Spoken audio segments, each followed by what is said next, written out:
Don't make these common mistakes if you want to look tall and classy in an Indian wear.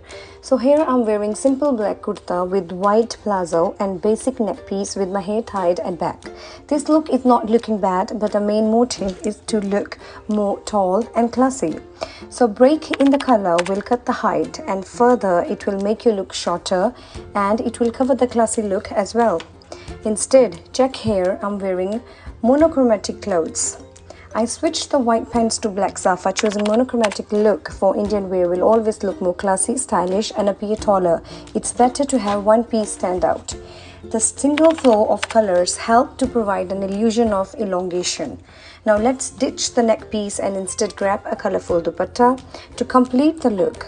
Now, the outfit speaks itself and stands out more. Here I used simple earrings, a smartwatch and a basic ring.